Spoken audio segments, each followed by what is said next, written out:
Well, the World Health Organization did not take the breakup well. President Trump withdrew the United States from the WHO on Monday. Here's the statement that they posted on X saying they regret this announcement. They further say they hope the United States will reconsider. I want you back, girl, is what they're saying. And we look forward to engaging in constructive dialogue to maintain the partnership between the USA and the WHO for the benefit of health and well-being of millions of people around the world. That's not who benefited from the WHO. In fact, it enriched the few. There are a few people who benefited from the WHO. Most likely it's not you, dear viewer. It was not me. When President Trump signed the withdrawal, he said this, and I found this really shocking, and I would like to know if it's true. He said the U.S. is overpaying for WHO membership. He said the U.S. has been paying $500 million, while China, with a far larger population, pays $39 million. He indicates that he had, in his previous administration, negotiated a $39 million membership during his first administration. And President Biden, knowing that, still stayed in the WHO and paid $500 million. Did President Biden know that we had been offered a discount gym membership here and just paid the premium with U.S. tax dollars anyway? Why? Why would he do that? Could it be because the people who support him were becoming enriched through the WHO? Is that possible? Watch President Trump make this announcement and break that down. What is this? Withdrawing from the World Health Organization, sir? Ooh, that's a big one. So we paid $500 million to World Health when I was here, and I terminated it. China, with 1.4 billion people, we have 350 to pay. We have, nobody knows what we have because so many people came in illegally, but let's say we have 325. They had 1.4 billion. They were paying 39 million. We were paying 500 million.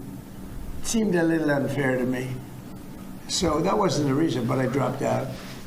They offered me to come back for 39 million. In theory, it should be less than that, but, you know.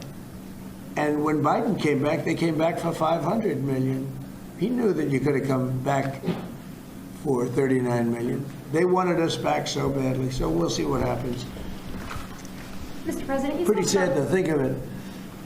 China pays 39 million and we pay 500 million. And China's a bigger country.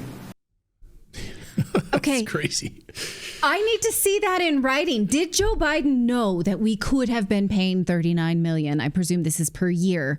And just said, no, we want to pay the premium. Why would he do that? We want to enrich all these biopharmaceutical oligarchs. Then we know that the Bill and Melinda Gates is a major founder of the WHO and that they are allowed to then make rules that we know this, right? That supersede the sovereignty of any given state. Okay. He later says that the money, though, was not the reason. He says that wasn't the reason, but this is a reason. So we'll see what happens. I don't want to see what happens. I want this to be the end of this. Do not let them renegotiate. I think that's what most of us want. Here's how Whitney Webb pointed this out, though. She says we may not have seen the end of this because Trump also left the WHO in the mid-2020s, in mid-2020, and then just redirected what was once WHO funding to the Gates-funded GAVI vaccine alliance. While leaving the WHO is positive, it's not the slam dunk some are advertising, especially considering Gates' recent comments on Trump's enthusiasm for his vaccine innovation proposals. Can we all agree nobody wants Bill Gates to put any vaccines in place for the rest of us? Raise your hand if we agree to that. Who the F wants that? So yeah, Bill Gates, please go away. Kindly pound sand.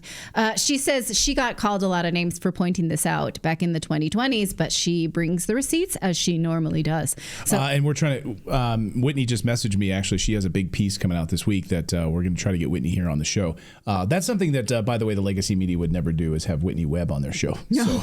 So anyway, I just messaged her right now. So hopefully she can join us this week, actually. Okay, but I just want to point this out because we have covered these WHO drafts at length here on this show.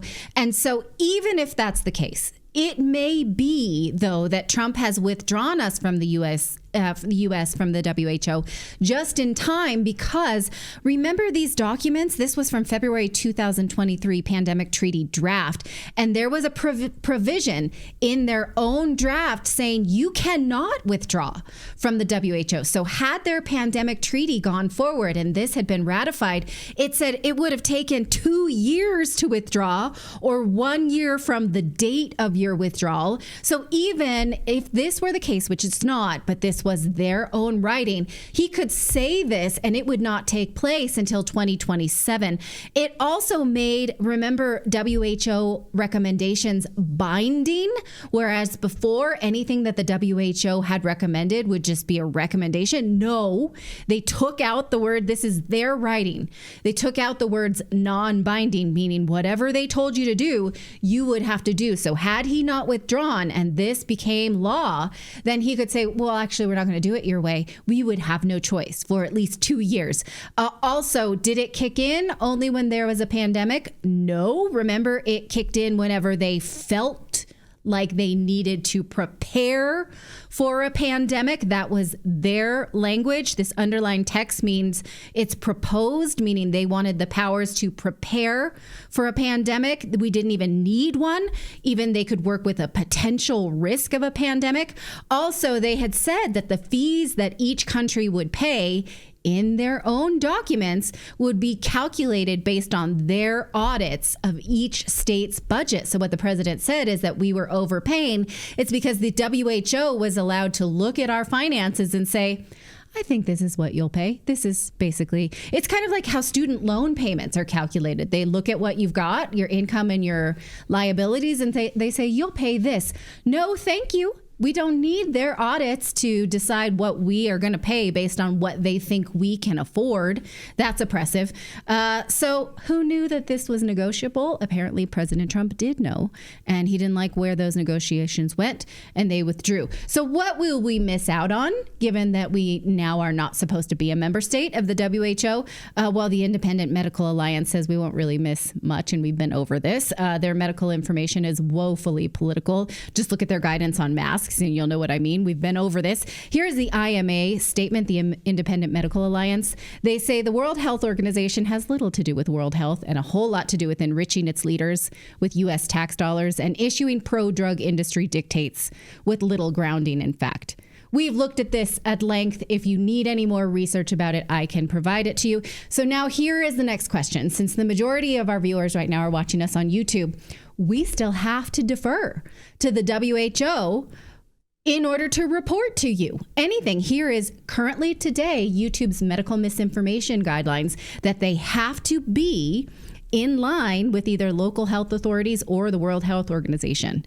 Given that the WHO often and on their website now still has some debunked science, we still have to go with that. So isn't it time that they remove this governing body from their guidelines, don't you think? And further, shouldn't other countries follow suit? So we've already seen protests in Japan, in Australia.